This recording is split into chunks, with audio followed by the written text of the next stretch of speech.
Selamat datang di channel Relevan Hati. Semoga sehat selalu. Selamat menonton. Assalamualaikum warahmatullahi wabarakatuh. Innal hamdalillah wassalatu wassalamu ala Rasulillah wa ala alihi wa sahbihi wa man tabi'ahum bi ihsan ila yaumil qiyamah. Kepada yang terkhusus dan teristimewa keluarga besar Muslim Munchen di Jerman, Masya Allah ya, kita secara tidak sadar kita ini sudah hampir 3 tahun lebih mengarungi kebersamaan di dalam kajian ilmu kita, dan saya senantiasa mendoakan semoga kita senantiasa diberikan sikap istiqomah. Belajar itu merupakan anugerah, tetapi siapapun yang belajar senantiasa istiqomah dan konsisten, maka itu merupakan sebuah karunia besar sekali. Dan kita senantiasa berdoa semoga keluarga Muslim Munchen Jerman, kami sebagai pengajar dan seluruh para penuntut ilmu yang senantiasa juga membersamai kajian Muslim Munchen Jerman ini senantiasa diberikan istiqomah. Sikap konsisten itu akan melahirkan sebuah habit yang baik, dan sikap habit yang baik itu akan melahirkan sebuah pertolongan Allah. Dan yang paling dekat dari pertolongan Allah itu adalah ketika Allah memberikan kemudahan dalam urusan dunia kita, dan pastinya Allah memberikan keberkahan pada saat ketika kita meninggal dunia.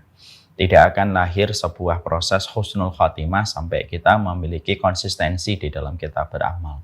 Semoga kecintaan kita terhadap ilmu menjadikan kita ditetapkan oleh Allah sebagai pencinta ilmu ketika kita selalu konsisten di dalam kita mengkaji ilmu di dalam 1 bulannya 2 kali atau 1 kali. Ketika nanti kita sudah ditetapkan sebagai penuntut ilmu karena konsistensi kita, maka sesungguhnya itu merupakan perkara besar, karena pencinta ilmu walaupun mungkin dia masih berusaha mengamalkan apa yang telah dia pelajari sedikit demi sedikit, tetapi sesungguhnya Masya Allah, pasti akan mendekatkan kita kepada rahmat dan surga seluas langit dan bumi. Semoga kita semuanya diberikan sikap istiqomah. Alhamdulillah, tentunya senantiasa kita bersyukur betul kepada Allah atas seluruh nikmat yang Allah berikan pada kehidupan kita. Yang sesungguhnya terjadi pada kehidupan kita bukan nikmatnya yang berkurang, tetapi sesungguhnya yang terjadi pada kehidupan kita adalah syukurnya yang kurang ditambah di dalam kehidupan kita. Karena sesungguhnya banyak di antara kita merasa takarannya itu ada yang kurang, ada yang minus. Bukan minus, bukan pola kurang, tetapi syukurnya yang perlu ditambah di dalam perjalanan kehidupan kita. Inilah yang menjadikan kita bersyukur, karena senjata bagi orang yang beriman itu dari para nabi, dari para rasul, dari para wali-walinya, dari kalangan para syuhada dan orang-orang yang solih, senjata mereka itu sama. Mereka itu bermodal dengan 3 perkara. 1, kesyukuran, menambah kualitas dan menambah keberkahan nikmat yang mereka peroleh. Sabar ketika sedang mengarungi berbagai macam ujian, karena memang dunia itu melekat dengan berbagai macam ujian dan kesulitan. Dan yang ketiga adalah berdoa, karena tidak ada takdir yang buruk yang menimpa kepada kita kecuali yang paling mampu menghadapi takdir buruk, menghindarkan kita dari takdir buruk, dan mampu untuk selamat dari takdir yang buruk kecuali doa yang mampu menghadapinya. Selama hati kita masih sadar untuk senantiasa syukur ketika diberikan kenikmatan dan kemudahan, sabar ketika kita menghadapi setiap kesulitan, dan kita masih bisa berdoa. Tidak ada satupun yang bisa mengecewakan kita walaupun seluruh manusia berusaha untuk mengecewakan hati kita dan jiwa kita. Semoga kita termasuk orang yang senantiasa sadar kekuatan kita tidak terletak pada orang dalam, kekuatan kita tidak terletak kepada circle dan hubungan luasnya kita. Tetapi pertolongan kita itu memang betul-betul hanya dengan 3 perkara. Kesyukuranmu, kesabaranmu, dan doa yang kamu panjatkan setiap waktu dan setiap saatnya. Semoga kita menjadi hamba yang senantiasa bersyukur kepada Allah. Seluruh keluarga besar, keluarga Muslim Munchen di Jerman. Ada sebuah riwayat di mana riwayat ini saya jadikan sebagai opening dan muqaddimah di dalam pertemuan yang kita selenggarakan. Pada part yang ketiga, satu tema besar yaitu adalah sebagaimana kita memperlakukan, kita akan diperlakukan. Hadis ini diriwayatkan dalam jalurnya Abu Dawud, nomor hadisnya 4875. Hadis ini juga diriwayatkan dari jalurnya Imam Ahmad di dalam juz yang ke-6, nomor hadisnya 189. bahwasanya Ibunda Aisyah radhiyallahu anha, beliau pernah terbakar rasa cemburu yang ada pada hatinya terhadap salah satu istri Rasulullah yang lain. Lebih tepatnya, istri Rasulullah yang membuat Ibunda Aisyah betul-betul cemburu itu adalah seorang istri yang bernama Sofiyah binti Huyayyin. Tentunya perasaan cemburu adalah perasaan manusiawi, identik dalam kehidupan seorang wanita karena wanita didominasi dengan perasaannya, dan salah satu bahasa perasaan itu adalah rasa cemburu yang ada pada hatinya. Maka pada saat itu Ibunda Aisyah itu berkata, qalat Aisyah, qultu lin Nabi sallallahu alaihi wasallam, hasbuka min Sofiyah kada wa kada. Wa qala ba'dur ruwat, qala hasbuka min Sofiyah innaha qasirah. Bahwasanya Ibunda Aisyah itu beliau pernah melewati sebuah kejadian pahit. Kejadian ini tidak ditutupi dan tidak dikubur oleh Ibunda Aisyah dan tidak diberitakan. Kejadian ini tetap diberitakan oleh Aisyah, disampaikan oleh Aisyah karena beliau tahu apapun yang terjadi pada kehidupan beliau ketika berinteraksi dengan Rasulullah semuanya menjadi ilmu. Walaupun pada hadis yang nanti kita akan sampaikan ini menceritakan tentang salah satu di antara keterbatasan Ibunda Aisyah, bahwasanya Ibunda Aisyah walaupun beliau merupakan wanita surga, beliau tetap manusia biasa yang tidak maksum sebagaimana Rasulullah terjaga dari kesalahan. Ini menunjukkan berarti kualitas keluarga Nabi dan kualitas para sahabat itu memang di atas rata-rata. Walaupun hadis ini menceritakan tentang sisi kekurangan mereka, hadisnya tetap diceritakan. Biasanya kalau kita justru sebaliknya, kalau kita mendapatkan ada sesuatu yang tidak baik dari berita yang pernah menimpa kepada kita, biasanya kita tidak menceritakan informasi itu kepada orang lain karena menjaga kehormatan kita semata. Tapi kalau keluarga Nabi dan para sahabat berbeda, mereka tahu apapun yang pernah terjadi ketika mereka berinteraksi dengan Nabi itu adalah ilmu. Dan mereka tetap menceritakan, walaupun pada hadis yang mereka ceritakan terkadang dalam tanda petik tidak menguntungkan mereka. Maka kita teruskan. Aisyah berkata bahwasanya pada satu hari saya pernah berkata kepada Rasulullah, hasbuka min Sofiyah. Cukup ya Rasulullah, kamu dengan Sofiyah itu cukup. Ini tidak terjadi perkataan ini kecuali karena rasa terbakar cemburu Ibunda Aisyah kepada Sofiyah. Sehingga beliau menyebutkan secara khusus nama Sofiyah. Cukup ya Rasulullah antara dirimu dengan Sofiyah. Bukan hanya mengatakan cukuplah antara dirimu dengan Sofiyah. Lalu saat itu Ibunda Aisyah melanjutkan. Wa fi ba'dir riwayat, dalam sebagian perawi mengatakan bukan hanya mengatakan itu. Tetapi Ibunda Aisyah juga mengatakan innaha qasirah. Sesungguhnya Sofiyah yang kamu sebutkan itu, mungkin Rasulullah menyebut tentang sesuatu yang berkaitan tentang perilaku dari Sofiyah. Maka Ibunda Aisyah mengimbangi karena rasa cemburunya. Ini mungkin ketika beliau mengatakan innaha qasirah, sesungguhnya Sofiyah itu merupakan wanita yang pendek. Ketika Rasulullah merupakan pribadi yang sabar, kita sepakat dulu ya, Rasulullah itu merupakan pribadi yang selalu bersabar. Terutama ketika beliau menghadapi pendeknya sikap dari istrinya ketika sedang marah. Karena Rasulullah itu orang yang paling baik terhadap keluarganya. Kita tentunya mengetahui Ibunda Aisyah pernah membanting satu hidangan karena rasa cemburunya. Dan Rasulullah pun diam. Rasulullah tidak menanggapi terlalu berlebihan karena kesabaran baginda Nabi SAW. Di sisi yang lain, Rasulullah di dalam beberapa kisah, Rasulullah pernah mengharamkan madu. Karena beliau menghadapi dan mendapati ada dua istrinya yang cemburu. Karena kebiasaan Nabi ketika meminum madu di salah satu istri yang lainnya. Dan Rasulullah bersabar. Tapi ini agak berbeda ketika pada kejadian yang disampaikan oleh Ibunda Aisyah. Ketika Ibunda Aisyah cemburu membanting hidangan, Rasulullah diam. Ketika Ibunda Aisyah pernah cemburu gara-gara kebiasaan Nabi meminum madu, maka Rasulullah menghentikan dulu minum madunya, bahkan mengharamkan madu untuk dirinya.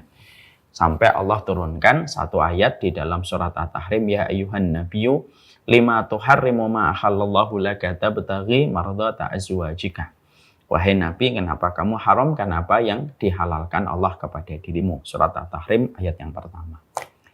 Maka ketika Nabi mendapati bahwasanya Aisyah ini cemburu, lalu mengeluarkan sebuah kalimat di mana kalimat itu hanya terdiri dari 3 kata, innaha qasirah. Inna itu harfu taukid, sesungguhnya. Ha itu adalah isim dhamir, kata ganti yang berpulang kepada Aisyah. Maka beliau mengatakan qasirah, sesungguhnya dia itu adalah wanita pendek ya Rasulullah. Maka pada saat ketika mendengar ini, Nabi tidak dalam kondisi sebagaimana sikapnya ketika mendapati Aisyah itu pernah membanting hidangan. Nabi tidaklah beliau diam sebagaimana diamnya beliau ketika beliau rela mengharamkan madu. Tapi Nabi langsung mengeluarkan sebuah kalimat penegasan, lahir dari sebuah ketegasan tanpa menafikan rasa cintanya, sebuah ketegasan yang bercampur dengan sebuah cinta dan kasih sayang kepada istrinya ketika istrinya melakukan sesuatu yang besar di sisi Allah yang harus diluruskan, di mana kalimat yang disampaikan oleh Nabi untuk merespon ucapan dari Ibunda Aisyah itu apa? Wahai Aisyah, laqad qulti kalimatan law mujizat bima'il bahri lama jajathu. Maka pada saat itu Rasulullah langsung mengucapkan sebuah kalimat yang tegas tanpa menafikan sayangnya beliau. Kalimat yang tegas menggambarkan cinta kasih sayang beliau kepada Aisyah untuk diluruskan ketika salah. Maka Rasulullah mengucapkan sebuah kalimat. Sesungguhnya wahai Aisyah, kalau kalimat yang kamu ucapkan ini diteteskan dan dicampurkan kepada air di lautan, lama jajathu, maka sesungguhnya air lautan itu akan keruh disebabkan ucapan yang kamu ucapkan. Di mana kalimat itu adalah innaha qasirah, 3 kata. Inna ditambah dengan ha ditambah dengan qasirah. Tetapi 3 kata yang bergabung pada saat diucapkan oleh Ibunda Aisyah, innaha qasirah, mampu mengalahkan jutaan, bahkan miliaran galon air lautan yang ada di timur dan barat, di mana lautan itu tidak mampu mengimbangi buruknya kalimat itu ketika keluar dari ucapan Ibunda Aisyah. Hadis ini sangat menarik untuk menjadi pertimbangan. Hadis ini cukup menarik untuk kita bahas. Hadis ini cukup menarik untuk kita jadikan sebuah insight yang tentunya kita tidak boleh lepas dari kehidupan kita untuk banyak mengambil insight supaya bisa memberikan koreksi di dalam kehidupan kita. Bahasa kitabnya insight itu adalah sebuah hikmah. Karena hadis ini ketika keluar dari lisan Ibunda Aisyah, maka sesungguhnya betul-betul hadis ini disampaikan kembali oleh Ibunda Aisyah. Tanpa Ibunda Aisyah menutupi, tanpa Ibunda Aisyah mengkaburkan hadis itu, walaupun sebenarnya sekali lagi sebagaimana yang saya sebutkan, hadis ini sebenarnya tidak memberikan angin segar dan tidak memberi keuntungan kepada Ibunda Aisyah dalam tanda petik. Tapi Ibunda Aisyah menyampaikan karena beliau tahu ini adalah ilmu dan akan menjadi petunjuk bagi umatnya Rasulullah SAW. Ini menunjukkan betapa bersihnya hati seorang Ibunda Aisyah dan bersihnya hati para sahabat.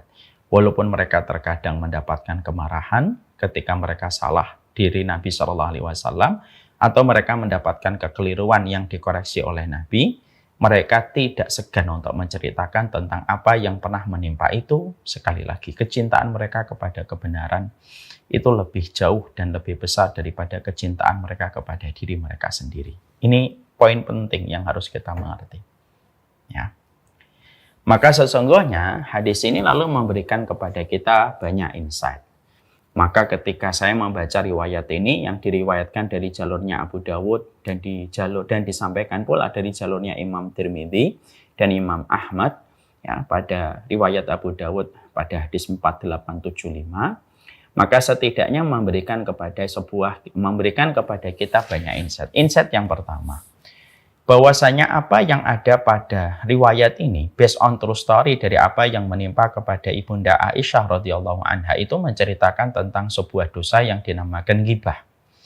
Ketika Ibunda Aisyah menyebutkan satu perkara ketika Ibunda Sofiyah tidak berada pada majelis yang ada pada saat ketika Ibunda Aisyah menyebutkan kata innaha qasirah kepada baginda Nabi SAW. Jadi kita harus paham bagaimana kronologis ketika hadis itu diucapkan. Pada saat itu Sofiyah tidak ada. Sehingga akhirnya para ulama mengkategorikan based on true story pada riwayat ini sebagai sebuah kisah ketika terjadinya peristiwa ghibah ini disebut dengan kategori peristiwa ghibah karena peristiwa ini tidak ada Sofiyah. Maka ini menunjukkan kepada kita bahwasanya poin pertama, ghibah itu termasuk salah satu dosa yang hampir orang sering merasa alpa dan dia selalu merasa amnesia bahwasanya dia termasuk dosa besar. Berbeda ketika hati kita, jiwa kita, nafsu kita berinteraksi kepada dosa-dosa selain ghibah. Kalau kita dibicarakan tentang zina, tentunya kita memiliki awareness, kita memiliki kesadaran itu lebih besar kalau sudah bicara tentang zina. Laki-laki dan perempuan berdua tiba-tiba ada ketertarikan, ada dorongan nafsu pada jiwanya gitu. Kalau fitrahnya masih bersih, mereka tahu sebenarnya yang mereka lakukan nanti akan berpotensi menjadi dosa besar zina. Orang membunuh, biasanya orang memiliki self-awareness-nya itu benar. Dia tahu bahwasanya ini termasuk dosa besar. Ada khamr.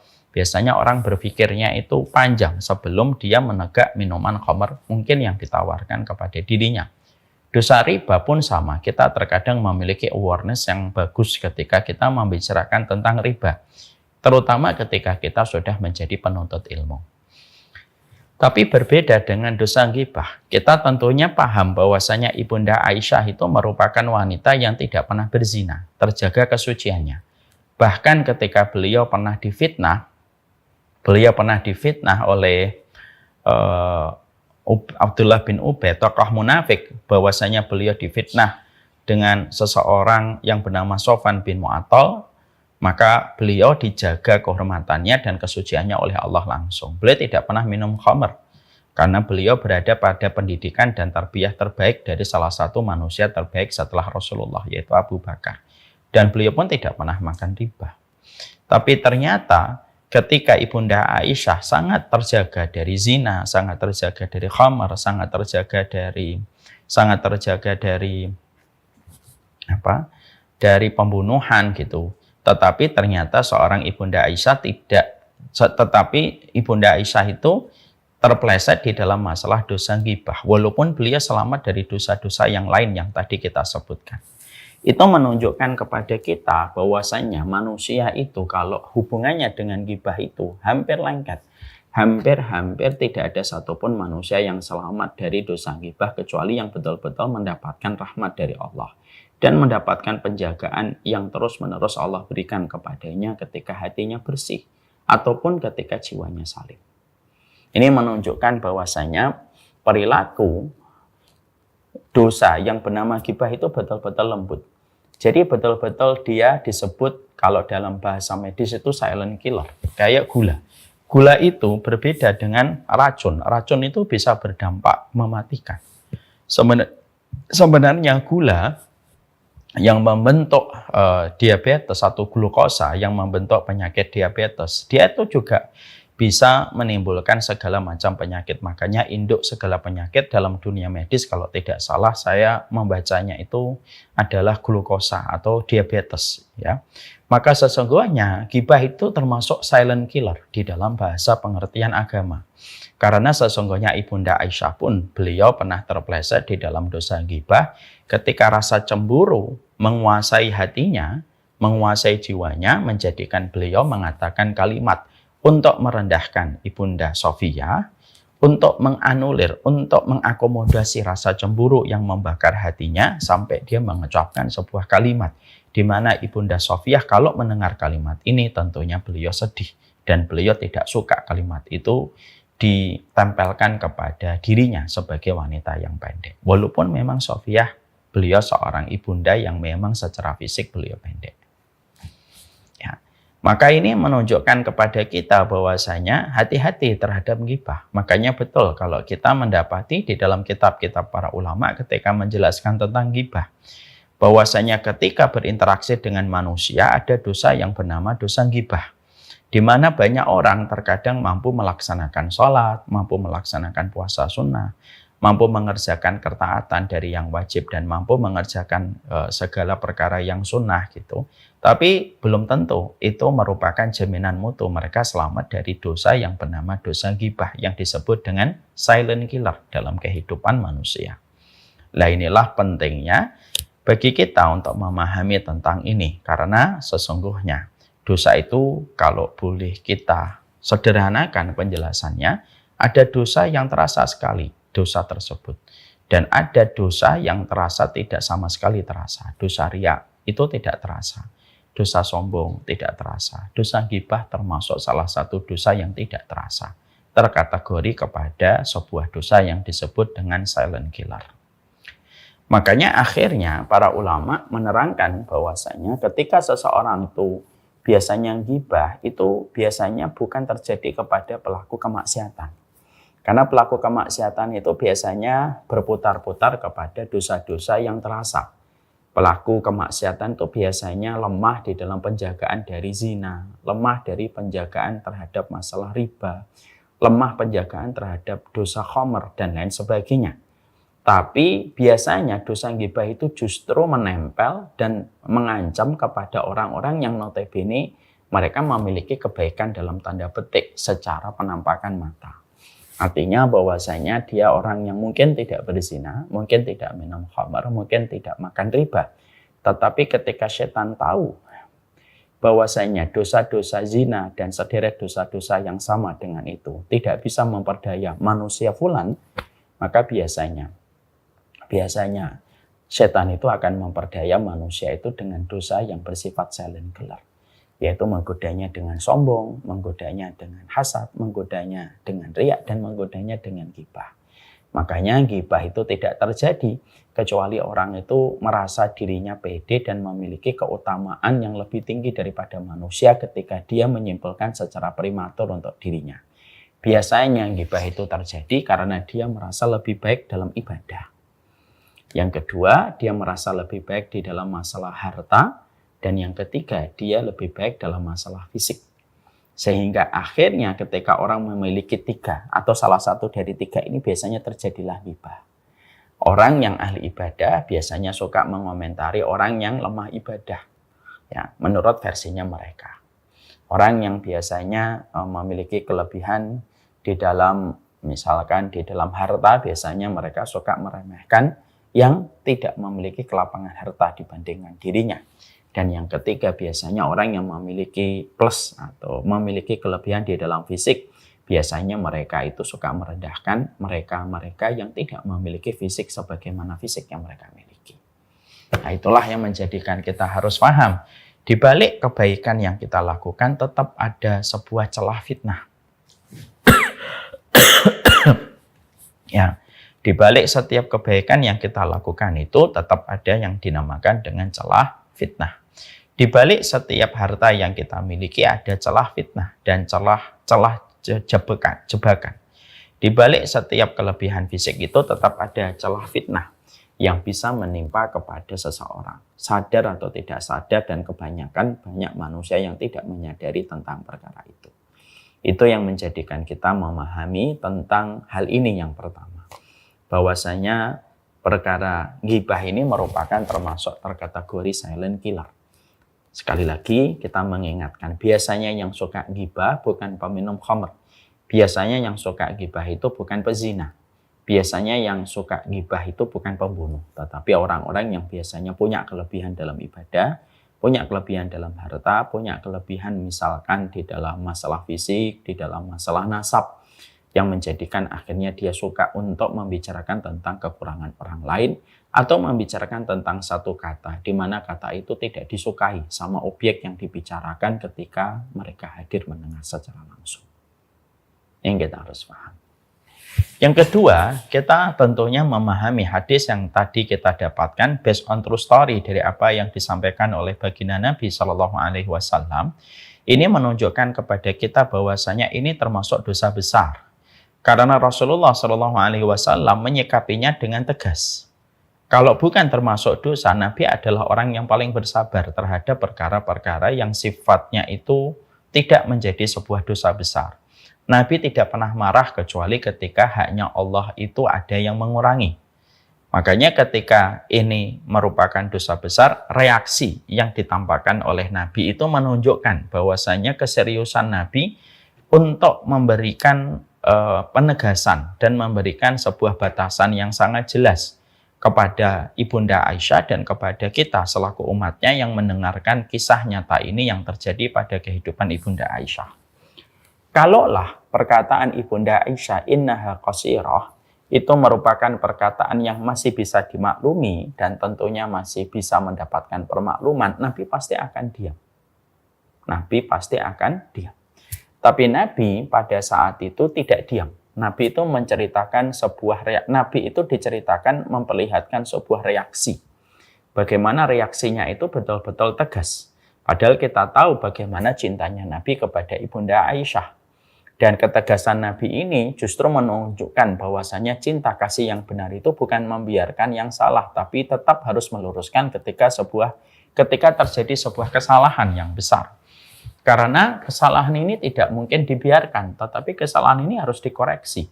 Makanya kalimat Nabi itu di dalam respon yang beliau sampaikan kepada Ibunda Aisyah, ketika Ibunda Aisyah terjerembab melakukan dosa ghibah, maka pada saat itu Rasulullah itu mengucapkan dengan sebuah perkataan yang Masya Allah. Laqad qulti kalimatan. Laqad qulti kalimatan. Lau mujizat bima'il bahri lama zajathu.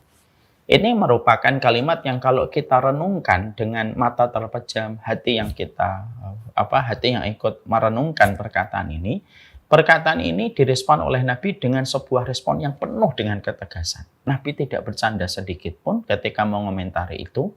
Nabi tidak memilih diksi-diksi yang lembut, tapi Nabi memilih diksi yang sangat tegas. Bahwasanya beliau mengatakan, laqad qulti kalimatan lau mujizat bima'il bahri lama zajathu. Sesungguhnya engkau telah mengucapkan sebuah kalimat yang kalimat itu kalau dicelup ke lautan itu akan tercemar menjadi hitam. Ya. Dan saya tadi mengatakan dalam penjabaran yang begitu gampang, lautan itu jutaan galon. Ketika lautan itu merupakan jutaan galon, tetapi ketika lautan itu jutaan galon, sama sekali bahwasanya dia tidak akan pernah mampu dan tidak pernah bisa untuk menanggung kalimat ketika dikatakan oleh Aisyah dengan kalimat hitam itu, 3 kata itu tidak bisa. 3 kata itu menimbulkan dampak air lautan menjadi hitam. Padahal itu 3 kalimat. Ini menunjukkan kepada kita bahwasanya ghibah itu terkategorikan sebagai silent killer, sebagaimana poin yang pertama. Pada poin yang kedua bahwasanya dosa ghibah itu dosa besar. Karena Nabi meresponnya dengan ketegasan, Nabi tidak membiarkan, Nabi tidak memaklumi kalimat itu, Nabi tidak mengakhirkan penjelasan kepada Ibunda Aisyah untuk dijelaskan nanti. Tapi saat itu terjadi, Nabi langsung menjelaskan. Ini menunjukkan kepada kita bahwasanya kalimat ini merupakan sebuah kalimat besar di sisi Allah, walaupun di mata manusia ini merupakan kalimat yang tampaknya kalimat biasa. Ya. Karena berapa banyak perkara yang dipandang manusia biasa, tetapi di sisi Allah itu besar. Maka Allah menyampaikan di dalam surat An-Nur ayat yang ke-15 dengan sebuah kata yang indah sekali. وَتَحْسَبُونَهُ هَيِّنًا وَهُوَ عِندَ اللَّهِ عَظِيمٌ. Kalian mengira perkara-perkara itu kecil, tetapi bisa jadi perkara itu besar di sisi Allah Subhanahu wa Ta'ala. Maka ini menjelaskan kepada kita bahwasanya dosa ghibah itu termasuk terkategori pada lingkaran dosa sangat besar sekali. Sehingga akhirnya mendatangkan reaksi yang begitu tegas dari Rasulullah SAW supaya Ibunda Aisyah dan supaya umatnya Rasulullah itu tidak menganggap bahwasanya kalimat-kalimat semacam itu yang terkategori menyebutkan sesuatu tentang saudaranya itu dianggap biasa. Itu tidak pernah biasa kalimat itu. Ya. Sehingga akhirnya kalimat itu diucapkan oleh Rasulullah untuk mengingatkan Ibunda Aisyah radhiyallahu anha untuk memberikan pula penjelasan kepada kita, bahwasanya ini termasuk salah satu dosa yang cukup besar. Sehingga akhirnya kalau kita sedikit membedah tentang dosa ghibah, ketika kita memahami, ketika kita ingin diperlakukan yang baik dan kita harus memperlakukan yang baik, dan kategori wilayah ketika kita memperlakukan baik itu jangan gibahin orang. Maka setidaknya akhirnya kita mendapati bahwasanya dosa ghibah itu akhirnya kita harus paham bahwasanya dosa ghibah itu merupakan dosa yang sangat besar. Di mana setidaknya ada beberapa hal untuk menjadi materi perenungan kita tentang dosa ghibah supaya betul-betul kita berhenti dari dosa ghibah itu. Maka yang kita jumpai dan pula kita dapati bahwasanya dosa ghibah itu yang pertama, dosa ini mengundang laknat dari Allah. Makanya dosa ini merupakan salah satu dosa yang disebutkan secara khusus dan secara spesifik di dalam surat Al-Hujurat. Di mana dosa kalau sampai dijelaskan langsung oleh Allah di dalam Al-Quran berarti kita disuruh untuk memberikan perhatian kepada dosa itu sampai dosa itu tidak diceritakan di dalam hadis, tapi dosa itu diceritakan di dalam surat Al-Hujurat. Ayuhibbu ahadukum ayyakula lahma akhihi maitan fakarihtumuh. Apakah kamu suka? Ayuhibbu ahadukum, apakah suka di antara kalian untuk memakan bangkai dari saudara kalian? Nah, tentunya kita tidak suka. Disebutkan secara khusus oleh Allah di dalam surat Al-Hujurat, berarti dosa ini mengandung perhatian dari Allah.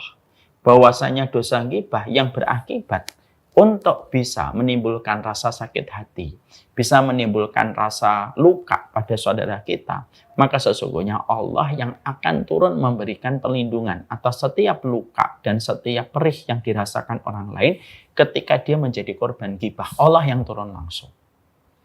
Ya, berarti ini menunjukkan kepada kita bahwasanya perilaku-perilaku semacam ini sangat kita khawatirkan kalau kita tidak menyadari secara sadar dengan ilmu bahwasanya ini termasuk silent killer, tapi walaupun silent killer, ini termasuk dosa besar. Sampai mengundang laknat, sampai mengundang reaksi Nabi Shallallahu Alaihi Wasallam seketika supaya ini tidak dianggap menjadi dosa yang ringan, dan seketika pula kita mendapati bahwasanya dosa ini merupakan dosa yang langsung mendapatkan perhatian dari Allah ketika Allah langsung menyebutkan tentang besarnya dosa ini di hadapan Allah pada surat Al-Hujurat. Di sisi yang lainnya masih ditambah lagi bahwasanya dosa ghibah ini merupakan dosa yang secara fikih ini kalau kita sampai melakukan dosa ghibah itu sebagian para ulama itu mengatakan ini dosa yang ketika kita melakukannya maka sesungguhnya kita tidak akan langsung diampuni dosa-dosa kita dan tidak akan langsung diampuni maksiat yang telah kita lakukan sampai kita meminta maaf dan keridhaan atas apa yang kita perbuat dari apa yang pernah kita lontarkan tentang dirinya. Dosa zina, dosa khamar itu seketika bisa mendapatkan tobat ketika betul-betul kita menyesali, lalu kita bertobat. Lalu Allah akan memberikan tobatnya dengan sifat ghafurnya Allah dan sifat ghafarnya Allah. Tapi berbeda dengan dosa yang berkaitan tentang hakul adami. Dosa yang berkaitan tentang hakul adami itu merupakan sebuah dosa yang tidak ringan. Tetapi dosa yang berkaitan tentang hakul adami, yaitu berkaitan antara manusia dengan manusia, itu tidak serta-merta bisa diterima taubatnya tanpa kita minta keridhaan. Terlebih lagi ketika orang yang kita gibahi tahu apa yang kita gibahin. Sebagian para ulama mengatakan kalau kamu gibah, lalu orang yang menjadi objek dari gibahmu tahu kamu gibahin tentang dirinya, kamu harus datang meminta keridhaannya secara langsung. Dan itu menunjukkan bahwasanya dosa yang berkaitan manusia itu tidak ringan. Makanya ditambah lagi dengan poin yang keempat bahwasanya dosa ghibah itu merupakan salah satu dosa yang berkategori rayap yang bisa menghapuskan amal kebaikan kita. Karena ketika kita membicarakan tentang amal, ketika kita jatuh kepada perkara ghibah, itu menghancurkan amal ibadah kita. Karena ibadah kita nanti kita setorkan kepada orang yang kita zalimi dengan lisan kita. Dan kita harus mau tidak mau, suka tidak suka untuk menerima limpahan dan transfer dosa dan maksiat yang dilakukan olehnya. Walaupun kita tidak menikmati dosa itu. Tapi kita harus siap menerima akibat dari apa yang kita lakukan. Kamu harus menerima dosanya dia. Bisa jadi ada orang gibah, ketika di dunia dia tidak berzina, lalu dia gibahin orang, maka ketika orang yang digibahin ini meminta keadilan kepada Allah, dia mempunyai dosa zina. Dia merasakan nikmatnya zina ketika dulu di dunia. Tapi karena dia digibahin, dosa zinanya diserahkan kepada orang yang menggibahi, walaupun orang yang gibah tidak berzina. Dan bisa jadi dari gibah, jatuhlah seseorang kepada dosa membunuh, kepada dosa khamr, kepada dosa zina, walaupun dia tidak melakukan dosa ini. Ya. Jadi secara mengerikan dosa gibah itu, orang yang gibah mungkin dia tidak berzina, mungkin dia tidak minum khamr, mungkin dia tidak makan riba. Tapi ketika dia terus menikmati dosa gibahnya, ketika mereka tidak bertobat dari dosa gibah itu, akan datang di pengadilan Allah. Bisa jadi yang melakukan zina orang lain, yang melakukan riba orang lain, yang melakukan khamr orang lain, tetapi kamu yang akan merasakan dosa itu ketika dosa itu harus ditimpakan kepada dirimu sebagai konsekuensi ketika kamu mendolimi orang lain ketika melakukan upaya gibah. Dan itu menjelaskan kepada kita, poin yang kedua ini berat sekali. Supaya kita semakin mengerti tentang perkara ini dan supaya kita, sekali lagi ya, kita ingin membangun awareness diri kita di dalam kesolehan. Karena soleh itu bukan hanya sekedar kita menjalankan ketaatan, tetapi kita harus aware. Kita ini harus awareness, kita ini harus waspada terhadap perkara-perkara yang bisa mengganggu jalan kesolehan kita kepada Allah Subhanahu wa Ta'ala. Dan itu merupakan poin yang kedua yang kita harus mengerti ya, tentang masalah dosa gibah. Dia silent killer, dia terkategori kepada dosa besar, mengundang reaksi tegas dari baginda Nabi SAW. Dia termasuk dosa sangat besar sekali karena diceritakan dan dikisahkan oleh Allah secara spesifik di dalam surat Al-Hujurat. Dan kita ketika mendapatkan penegasan dari Rasulullah, penegasan dari Allah di dalam surat Al-Hujurat supaya kita paham. Wa tahsabunahu hayyinan wa huwa indallahi azim. Kalian mengira itu kecil padahal bisa jadi itu besar di sisi Allah. Surat An-Nur ayat yang ke-15. Yang ketiga yang kita dapatkan dari masalah ghibah ini, maka sesungguhnya ghibah ini ketika dia dikategorikan sebagai dosa sangat besar di dalam konteks amalan manusia, maka sesungguhnya dosa ghibah itu memiliki sebuah konsekuensi. Karena setiap dosa pasti ada konsekuensinya ya, yang pasti kita akan hadapi. Apa konsekuensi yang kita hadapi di dalam dosa ghibah itu? Nah, setidaknya kita harus memahami ada beberapa poin yang bisa menjadi sebuah menjadi upaya untuk menyadarkan kita. Kalau kita sampai ghibah dalam kehidupan kita berinteraksi pada saat ketika bermuamalah pada manusia, maka sesungguhnya dosa ghibah itu sebagaimana magnet yang menarik partikel-partikel yang ada di sekitarnya. Itu ghibah. Dosa ghibah itu kayak magnet yang mengundang kepada kita berbagai macam keburukan. Maka apa yang akan kita dapati? Yang pertama, kesulitan demi kesulitan itu akan kita hadapi bukan karena takdir kita yang jelek, tapi karena kita pernah melakukan kejahatan kepada saudara kita, lalu kejahatan itu akan berbalik kepada kita di dalam kehidupan bukan karena takdir kita digariskan oleh Allah itu jelek, tapi kesulitan itu kita dapatkan karena kesulitan ketika kita terjebak kepada dosa ghibah, membuat orang terluka, sehingga akhirnya algoritmanya itu pada takdir kita berjalan dengan kesulitan.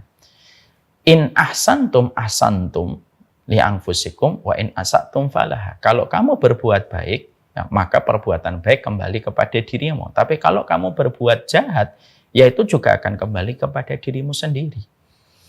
Jadi akhirnya bisa jadi ada orang besok ataupun lusa ataupun tahun depan, dia merasakan kesulitan, bisa jadi kesulitan itu bukan karena Allah yang menyulitkan.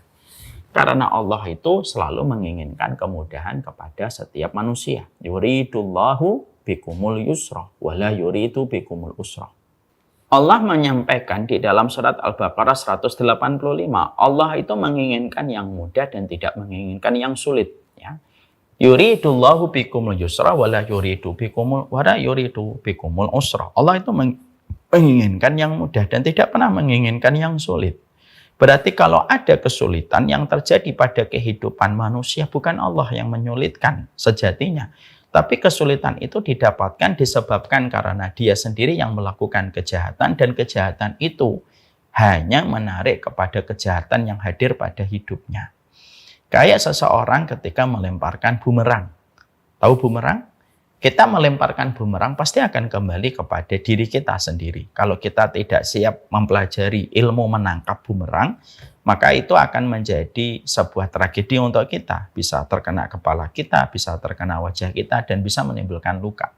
Orang yang sudah siap melemparkan bumerang itu harus memiliki kepandaian untuk menangkap kembali bumerang itu.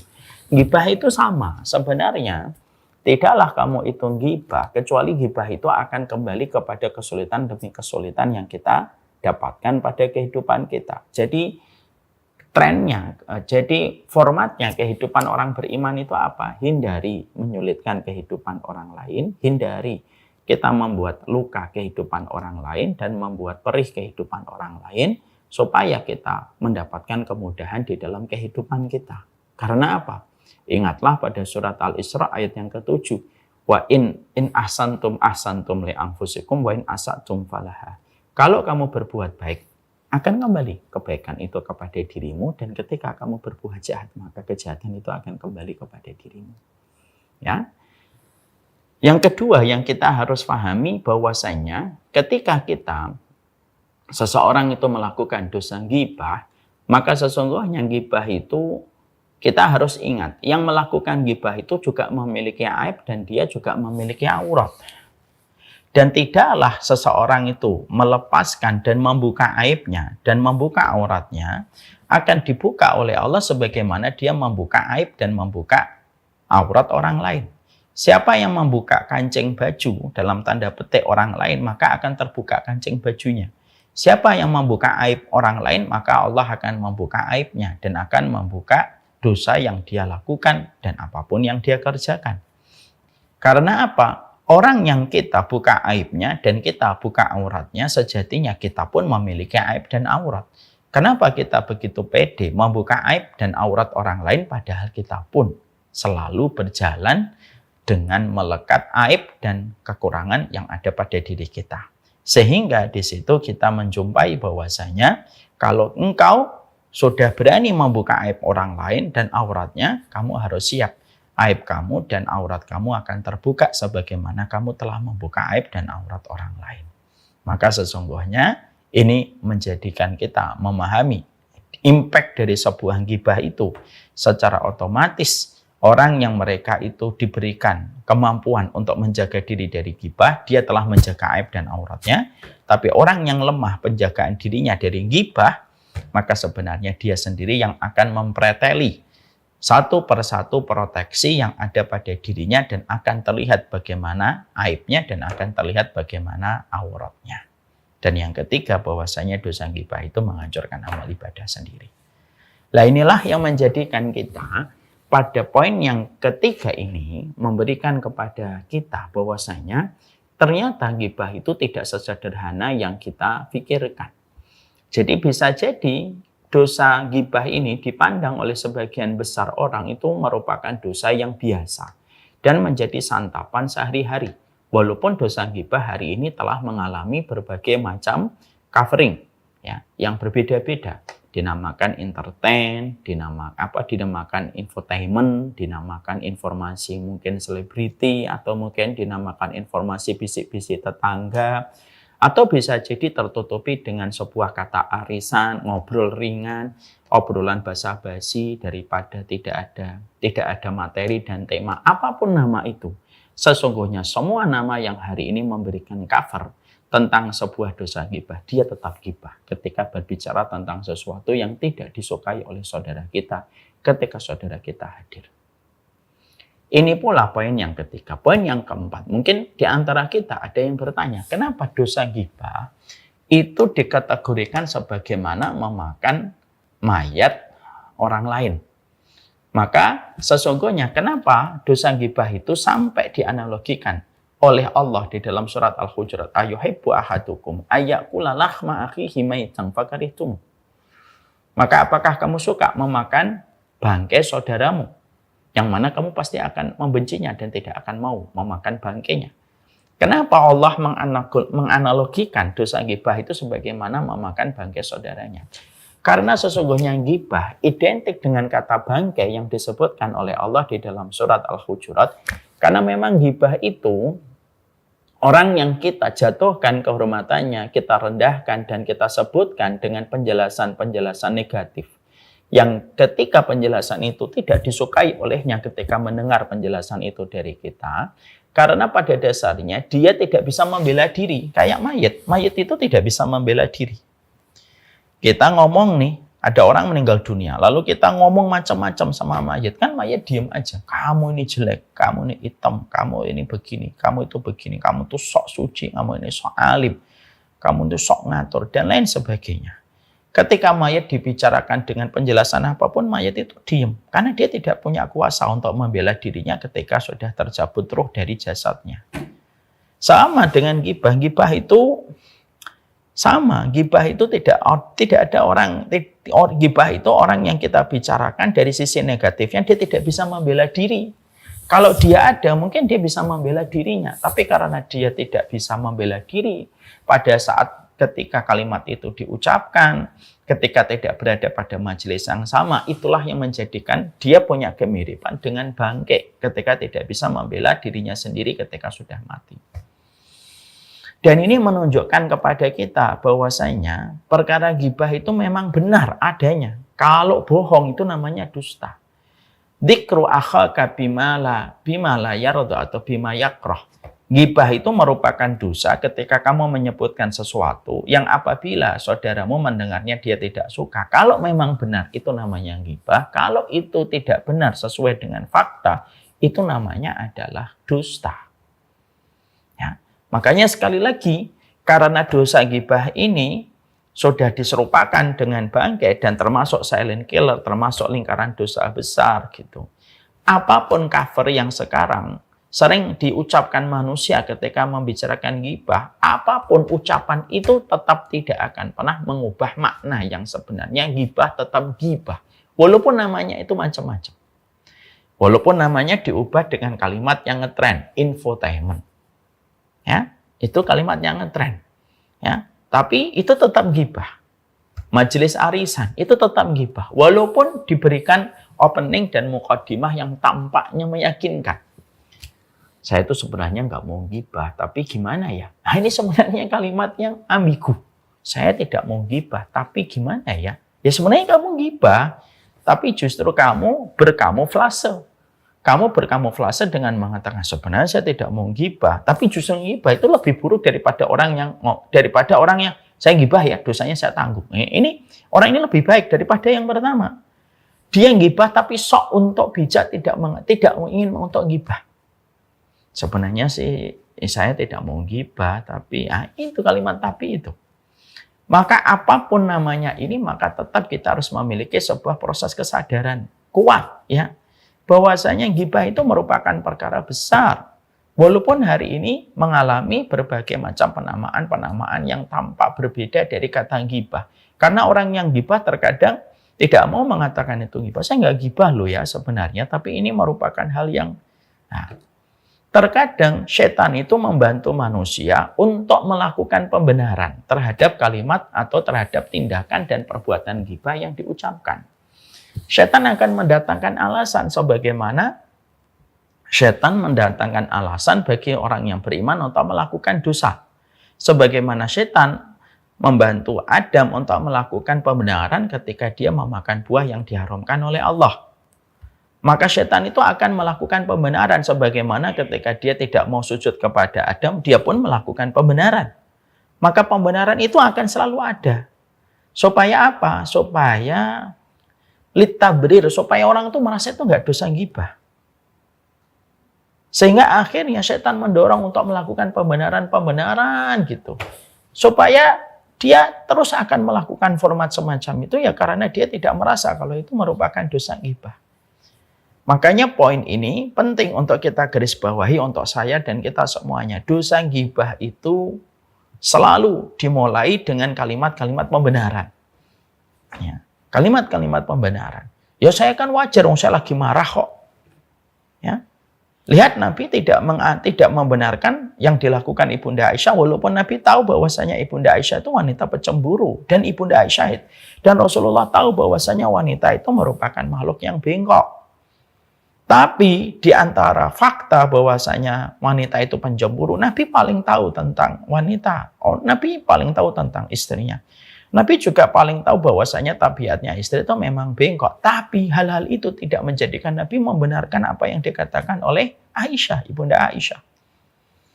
Nah, hati-hati bahwasanya formatnya ghibah itu terkadang banyak sekali kita itu melakukan pembenaran sebelum kalimat ghibah itu kita ucapkan. Sehingga biasanya ketika kita tidak sadar dengan pembenaran-pembenaran semacam ini, maka seseorang akan terus bergibah, dan bergibah. Dan akhirnya yang paling kita khawatirkan kelak, dia akan tertimpa dengan dosa khamar, tertimpa dosa riba, walaupun dia tidak pernah makan riba. Bukankah itu mengerikan? Kita sepanjang hidup menjaga diri riba.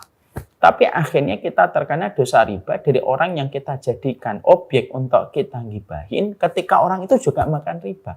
Tapi orang itu nanti di hadapan Allah akan terbuka bahwasanya dia pernah digibahin siapa saja. Lalu dia minta keadilan dari Allah. Ketika meminta keadilan dari Allah, maka Allah akan memberikan keputusan. Bisa jadi keputusannya dosanya dia diserahkan kepada yang gibahin dan bisa jadi dosanya dia itu melakukan riba atau bisa jadi dia berzina. Lalu ditimpakan dosa itu kepada kita untuk mengganti dosa ghibah yang pernah kita lakukan. Bukankah tragis orang yang tidak melakukan zina tapi bisa mendapatkan dosa zina? Bukankah tragis orang yang tidak makan riba tapi dia harus menanggung dosa riba? Dan itu dimulai dari kalimat yang sifatnya itu litabrir, membenarkan. Jadi ada sebuah kalimat pembenaran dosa ghibah itu. Karena setiap dosa itu ada alasan untuk membenarkan. Ada orang yang sedang berzina, dia menganggap, Allah Maha Pengampun. Terjadilah zina. Terkadang ada orang yang melakukan dosa riba, dia menganggap, ya sudahlah nanti kalau sukses kan saya nanti akan tobat dan akan banyak sedekah. Akhirnya dia ngambil riba. Ya. Ada orang yang meninggalkan sholat, dia juga memiliki alasan dan teori untuk membenarkan. Sudahlah, masih muda lah, nggak usah banyak sholat. Nanti aja kalau sudah tua 40, 50 saya baru sholat. Artinya dosa itu selalu ada alasan pembenaran. Dosa ghibah pun sama. Dosa ghibah itu merupakan dosa yang selalu didatangkan kalimat pembenaran dulu. Dia coveringnya sudah bermacam-macam dan selalu ada sebuah opening untuk membenarkan apa yang dikatakan. Walaupun apapun alasannya, ghibah is ghibah. Ghibah tetap ghibah. Yang dia tidak akan berubah hukumnya dan tidak akan mengurangi dosanya. Dan bagaimana ancaman besar dari sisi Allah Subhanahu wa taala. Nah, inilah yang menjadikan kita memahami bahwasanya ghibah itu merupakan salah satu di antara awareness yang kita miliki pada kehidupan kita adalah mengantisipasi jatuhnya seseorang itu kepada perilaku dosa ghibah. Saya termenung sekali dengan kalimat yang diucapkan Umar bin Khattab. Aku tidak pernah mendapatiku ketika diam itu salah. Tapi aku mendapatiku ketika aku ngomong berkali-kali salah. Memang solusinya dari ghibah itu adalah diam. Tidak usah kita bicarakan. Ya. Makanya inilah yang menjadikan seseorang itu harus mengerti tentang ghibah. Makanya ghibah itu bisa muncul dari berbagai macam versi. Ada orang ghibah pada masalah nasab. Contohnya dia ngibahin, dia mah keturunan orang nggak benar, keluarganya nggak benar, keluarganya abangan, keluarganya mantan pezina. Ini termasuk ghibah pada nasab. Ini termasuk salah satu versi pada ghibah. Kadang-kadang ghibah itu dalam masalah harta, dia orang miskin, ya, atau dia ada orang yang ya hidupnya nggak pernah beruntung. Ini termasuk salah satu di antara ghibah juga kalau kita tidak berhati-hati mengucapkan kalimat itu. Yaitu ghibah pada hartanya, lalu kita merasa boleh membicarakan tentang kondisinya hanya karena hartanya tidak sebanyak harta yang kita miliki. Atau kita mengatakan itu karena kita merasa bahwasanya, atau kita mengatakan kalimat itu karena biasanya kita mengucapkan kalimat itu karena biasanya kita merasa lebih beruntung dari dirinya. Ada yang namanya ghibah itu terkadang berbicara tentang kebiasaannya. Ini juga termasuk ghibah. Ini tukang makan. Ini mah dia suka tukang plesir kemana-mana. Ini termasuk hal-hal yang sifatnya membicarakan tentang kebiasaan. Padahal ketika orang itu mendengarnya tentunya dia tidak suka. Kalau Ustadz itu mah orangnya begini, orangnya begini, orang begini. Jangan merasa sok tahu dengan kehidupan orang lain. Hanya karena video 5 menit yang pernah kita dengarkan. Ya. Termasuk ghibah juga itu adalah ketika kita meniru-niru orang lain dan orang itu tidak suka ditiru-tiru. Misalkan cara ngomongnya, cara mungkin meletakkan tangannya gitu. Di mana orang itu kalau melihat kita suka meniru-niru perbuatan dia tidak suka. Maka ini pun termasuk di antara ghibah. Jadi ghibah itu betul-betul cakupannya luas. Bisa ghibah pada nasab, ghibah pada kebiasaan, ghibah pada fisik, ghibah pada masalah ketidakberuntungan dia, ghibah pada masalah sosial, dan ghibah sampai perkara ibadah. Dia mah orangnya rajin ngaji. Tapi si ujungnya sih tidak baik kalau di luar pengajian orangnya begini. Itu termasuk ghibah. Itu termasuk ghibah. Cukuplah diri kita diam. Itu lebih selamat daripada kita mengucapkan kalimat yang kita akan menyesali kalimat-kalimat itu ketika kita sudah kita ucapkan. Nah, ini menjadikan kita akhirnya memahami tentang ghibah tersebut. Maka tentunya ketika kita itu sudah mengetahui tentang ghibah ini, bagaimana sikap kita kalau kita termasuk di antara objek yang dighibahin? Maka setidaknya ada 6 hal yang kita harus jaga kalau kita termasuk orang yang dighibahin. 1, ada 5 perkara. Yang pertama tentunya kita bersabar, karena tentunya kita paham Rasulullah sendiri pun walaupun sudah wafat, beliau pun masih dighibahin dengan banyak orang yang tidak suka dengan Rasulullah. Baik umatnya Nabi yang mereka belum memahami tentang kesempurnaan Nabi Muhammad ketika tidak belajar dan belum belajar, ataupun dari orang kafir yang sangat membenci Rasulullah Shallallahu Alaihi Wasallam. Hingga ratusan tahun pun ketika Nabi sudah berkalang kubur, beliau pun masih dibicarakan keburukannya oleh orang-orang yang membencinya, padahal beliau terjaga dari segala keburukan dan terjaga dari segala kesalahan. Ya, ini bersabar. Yang kedua, kalaupun kita menyadari bahwasanya kita dighibahin oleh seseorang, maka pergunakanlah momen istimewa ini untuk meminta kebaikan akhirat. Kenapa? Engkau terdolimi. Dan sesungguhnya orang terdolimi mendapatkan golden time. Bahwasanya pintu-pintu langit akan terbuka dan mintalah kebaikan untuk dirimu. Ya Allah, kalau ada orang yang ghibahin saya, maka saya meminta balasan kebaikan akhirat. Dari sisimu, ya Allah, berikanlah kepadaku surga, jadikanlah aku mendapatkan rahmatmu ketika aku dighibahin atas sesuatu yang saya tidak suka ketika mendengar kalimat itu diucapkan olehnya. Jadikan ini golden time untuk berdoa kepada Allah Subhanahu wa Ta'ala. Yang ketiga, jangan sampai kita terdolimi lalu kita mendolimi. Seorang ulama besar Hasan al-Basri itu mengatakan kepada kita, kalau kamu terdolimi, jangan sampai kamu membalas secara berlebihan, lalu kamu berganti dari terdolimi menjadi pihak yang mendolimi. Kalau kamu dighibahin, tahan. Jangan sampai responmu berlebihan, yang akhirnya responmu itu lebih besar dan lebih berat daripada kadar kejahatan yang kamu peroleh. Lalu akhirnya kamu mendoliminya lebih besar. Berapa banyak orang yang terdolimi dalam waktu yang begitu cepat dia langsung menjadi pihak yang mendolimi karena kadar membalasnya itu terlalu besar. Tahan diri, harus ada manajemen. Boleh membalas yang sepadan, tapi tidak boleh berlebihan dari apa yang kita peroleh.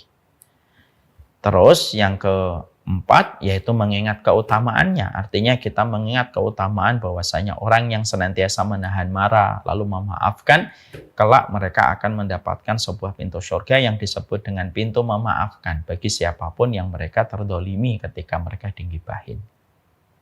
Dan yang terakhir, kalau memang kamu sadar digibahin orang, maka ingatkanlah bahwasanya itu merupakan sebuah kesalahan, dan ingatkanlah pula bahwasanya kenapa kamu begitu, supaya tidak mudah orang lain itu ngibah.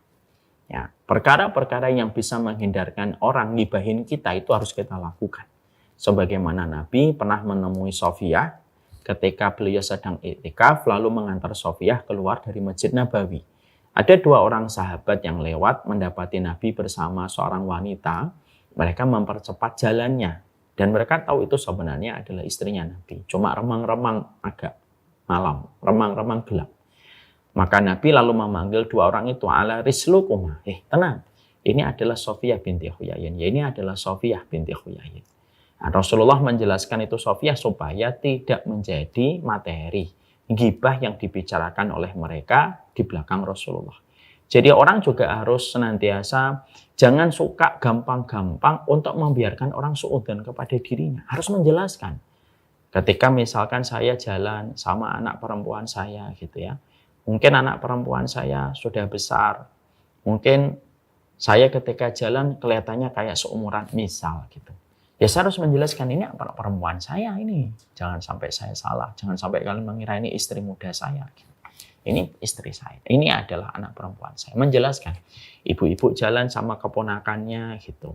Mungkin keponakannya belum pernah diperkenalkan. Lalu ada orang melihat di pusat perbelanjaan gitu.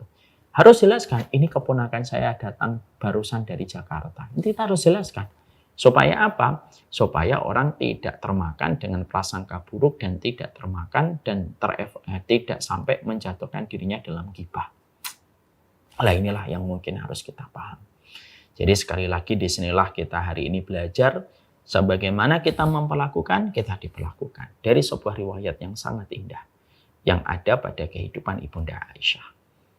Semoga hal ini bisa memberikan kepada kita sebuah pelajaran penting dalam kehidupan kita. Bahwasanya awareness terhadap dosa itu penting. Kalau kita tidak memiliki sensitivitas terhadap dosa, maka menjadikan kita menjadi pelaku dosa tanpa kita sadari. Semoga Allah memberikan keberkahan di dalam setiap urusan kehidupan kita dan memberikan kebaikan dan jalan petunjuk. Kepada seluruh keluarga besar Muslim Munchen di Jerman, saya selalu mendoakan semoga di dalam kehidupan Bapak dan Ibu semuanya diberikan oleh Allah penjagaan dari fitnah, diabadikan keberkahan di dalam kehidupannya, diberikan petunjuk di dalam kebaikan, diberikan kemuliaan di dalam berinteraksi. Semoga Allah tuntun kita kepada perkara yang Allah cintai dan Allah ridhai. Wassalamualaikum ala nabiyina Muhammad walhamdulillahirabbil alamin. Ini yang dapat saya sampaikan. Subhanakallahumma wa bihamdika asyhadu an la ilaha illa anta astaghfiruka wa atubu ilaik. Assalamualaikum warahmatullahi wabarakatuh.